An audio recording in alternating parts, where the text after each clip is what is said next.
Hi guys, welcome back to the Hugh video. In this video, I'm going to be taking this beaten up iPhone 7 Plus that I purchased for 240 Australian dollars and restore it into a working state while also customizing it with an exterior color that the iPhone 7 doesn't even come in. While the phone is still turning on, it has a cracked screen, a beaten up casing with many scratches, dents on the corners, and a cracked camera lens. The replacement custom blue housing cost me $46 or around 65 Australian, which certainly wasn't cheap, especially when it contains absolutely no internal parts. This means we'll need to transfer across all of the internals of the phone into our new casing. To get things started, we'll need to shut down our iPhone 7 before we can crack it open. Using a pentalobe driver, I'm able to remove the two bottom screws from the iPhone. Once those are removed, I'm going to try and lift up the display with a suction cup, although both methods that I tried didn't work, so I ended up using a jimmy tool to wedge myself a little gap where I could insert a plastic pick, which I could then use to pry up the screen. Sliding it all the way around the phone, I'm able to separate the display from the frame. Now, for the most part, the display is held in with some clips, although there is a light amount of adhesive to help with the dust and water resistance of this phone. With the display lifted to the side, I'm going to remove the bracket holding in place the battery and the display connections. With the battery disconnected first, I can then move across to the second bracket, which will need to be removed. I can then disconnect the LCD and digitizer cables, as well as the earpiece connection. With the screen removed, I'll take out the SIM card tray before moving down to the lower portion of the phone, where I'm going to need to take out all of the charging port, speaker, and Taptic engine. For quite some time, I've been working on many different Android phones. The main difference between many Android phones and this iPhone is that this phone has a vast number of different screw sizes and screw types, so you'll need to keep track of them along the way. This iPhone 7 uses 4 different types of screws: pentalobe, Phillips, tri-wing, and a standoff bit. So you'll need a proper set of tools to perform a repair like this, such as the iFixit ProTech toolkit, which is what I'm using. After we have removed all of the screws from the charging port assembly, we still can't remove it as the cable itself runs underneath the device's logic board, so that'll need to come out next. It's held in place with several standoff and Phillips head screws. There is also a few flex cables that we'll need to disconnect, as well as a few other pieces to remove, like the Wi-Fi antenna.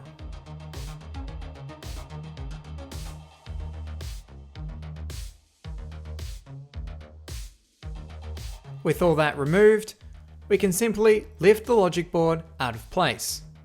Putting it aside, there's a few other loose components which will come out, like another antenna, as well as the camera assembly. Then I can remove the NFC antenna, and finally pull out that charging port assembly. I'll need to use a spudger to lift the flex cable out of place and then dislodge the plastic vents using a jimmy tool. After that's done, I can remove the charging port assembly from the phone. We're not entirely done with the bottom portion of the phone, as there is a couple of grills which will need to be removed, as well as the charging port surround. Next up is the battery. It's equipped with 3 pull tabs for removal. If successful, the battery will literally fall out of place. However, break one of these tabs and the removal process becomes more like a nightmare.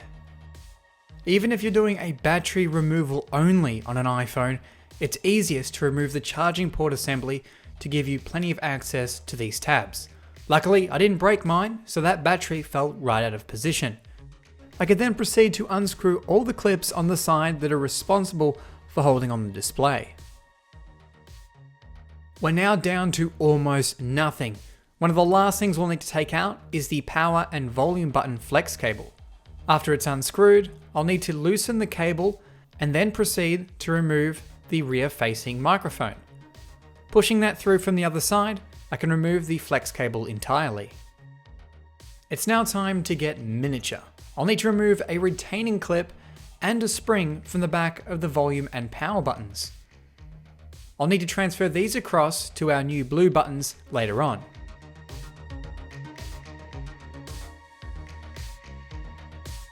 After repeating that process for the power button, I'll need to remove the little plastic piece for the SIM card tray, and then I'm actually going to remove the old buttons as there is a rubber gasket that goes around the pegs of the buttons. For this, I used a pair of needle nose pliers to transfer the gasket over. This step is very precise work, however it is optional, but these gaskets do help keep dust and water out of the phone. This was incredibly difficult to do and even harder to film, so after I've transferred the gaskets over to our new blue buttons, we can reinstall them into our new housing.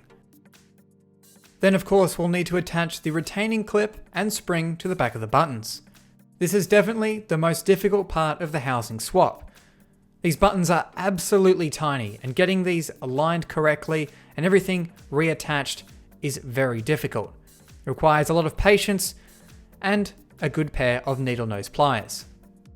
At this point, I'll also install the plastic spacer for the SIM card eject mechanism, and then we can move over to the flex cable that's actually responsible for the volume and power buttons. Now on here is a mute switch, and we'll need to remove the old one as it's still in the black color, and we'll be replacing it with one that is blue. The mute switch is held together with two metal bands, so you'll need to loosen them to install the new blue switch. After I've got that installed, I can put the flex cable back into the phone and screw our buttons into place.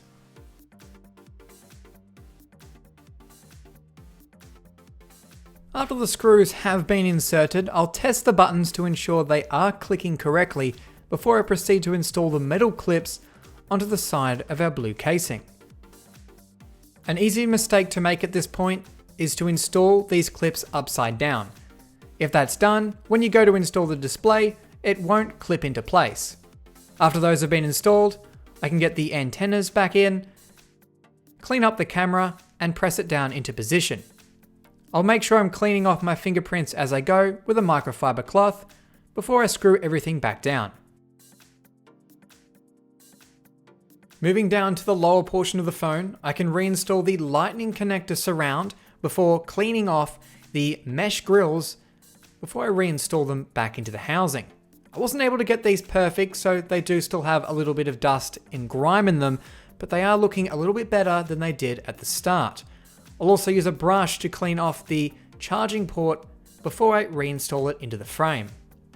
Aligning everything correctly, I can reinstall the several Phillips screws holding everything into place. Proceeding further, I will reinstall the speaker, making sure to route the antenna wire correctly before screwing it down into place. I will also connect up the Taptic engine and screw it into position. And for those curious on what happened to the beloved headphone jack, no, they didn't install a second speaker, they replaced it with this piece of plastic. And with our piece of plastic where the headphone jack should be reinstalled, we can get the logic board back into position. One thing I noticed was the charging port wouldn't connect to the motherboard. It turns out the cable was actually too long. So in order to reduce the cable length, I removed the speaker and lifted up the cable before connecting it on the motherboard side, and then we could press the cable back into position and seat the speaker back into place. We can then proceed on with installing our motherboard and get its appropriate screws reinstalled. We can then go ahead and seat in some antenna wires, as well as a variety of flex cables and, you guessed it, more screws.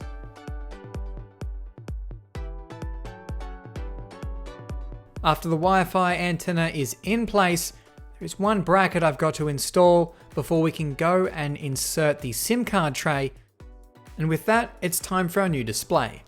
I ordered two, as according to the website I purchased these from, the screen only works with a certain serial number range. As I was curious, I purchased both to test.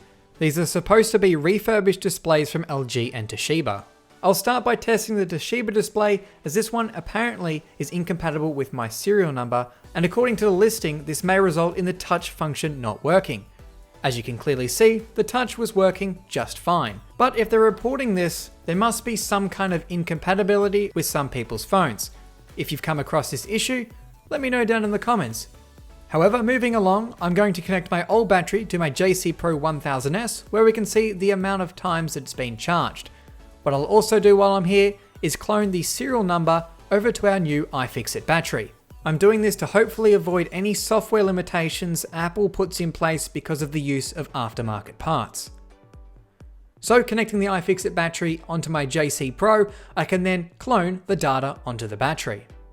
Next up is our display panel, which I'll need to do a similar procedure to. A lot of people ask me if this will repair a home button or Touch ID. No, it does not, but it will do displays, batteries, vibration motors, and NAND flash. So it's a pretty versatile little machine. With our display data cloned across, it's now time to transfer the parts from our old LCD to our new one. The first thing I'm going to be removing is the irreplaceable Apple home button. This is paired to each individual iPhone, so if it's replaced, it no longer works. The only way to get around that is by using some weird Bluetooth home button. It is held down with adhesive, so you need to be careful when removing it. However, after it's removed, we can move to the upper portion of the LCD, where I'll need to remove the earpiece and its flex cable, which houses the proximity sensor and front-facing camera. Carefully taking that out, we can then install it onto our new LCD panel. This can be a little bit fiddly and take some time to align correctly, but once it's aligned, we can screw in place all the Phillips head screws. We'll also need to put in that irreplaceable home button, connect it up, and reinstall its bracket and several tri-wing screws. Coming back to the frame, we can reinstall the new gasket which goes between the housing and frame. This is another repellent to dust and water, although this phone isn't entirely waterproof.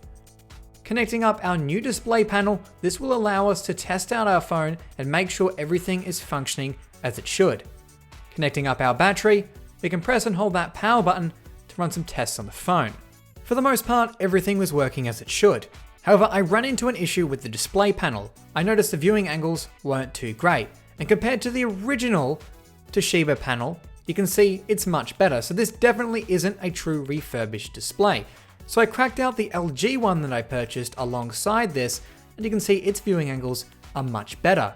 So we're going to be using that one, as it appears to be a truly refurbished display panel. So I swapped the earpiece and home button across off camera to that second display, and now we can prep up our battery with a fresh set of adhesive strips and get that reinstalled into our new housing.